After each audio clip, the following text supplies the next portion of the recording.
This book, you guys, tore my heart out just a little bit. So that book is Memoirs of an Imaginary Friend by Matthew Dix. And I'm giving this book 5 out of 5 stars. It was so good and wonderful and beautiful, and I feel like I'm gonna cry just thinking about it right now. Okay, so Memoirs of an Imaginary Friend is about an imaginary friend named Budo, and his human friend's name is Max. And in this book, imaginary friends are real.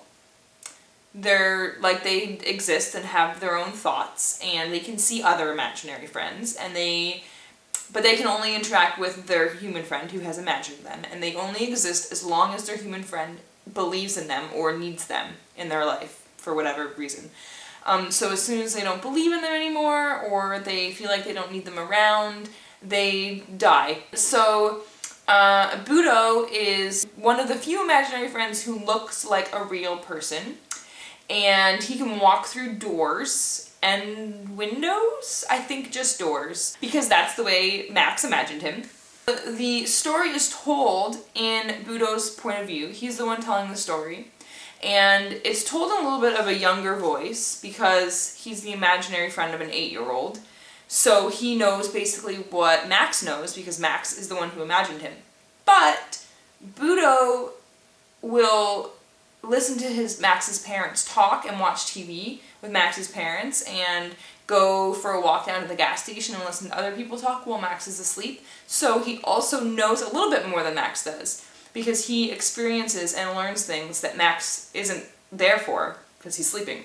So he's definitely got a younger voice, and he's really innocent and naive, but he is a little bit smarter than the average 8-year-old because of what he lets himself experience. It's not so much of a young voice that it's annoying, it's just clear that it's a younger person, but it's not annoying or hard to get into at all. It's actually really cute and funny at times, and I think works really, really well with the story. I think it was a really well done younger narrative, for sure.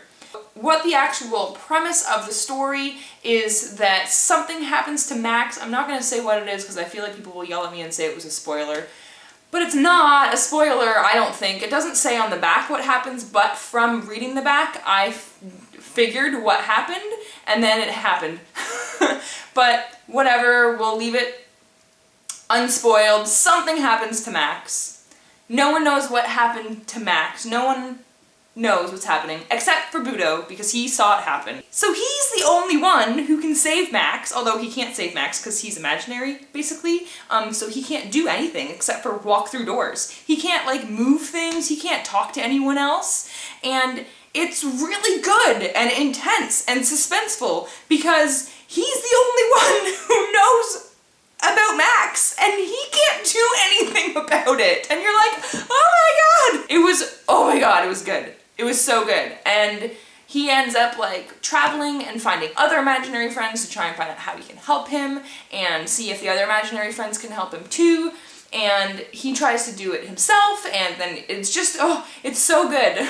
It's so intense. I was just, like, edge of my seat for, like, half of the book. I was like, oh my god!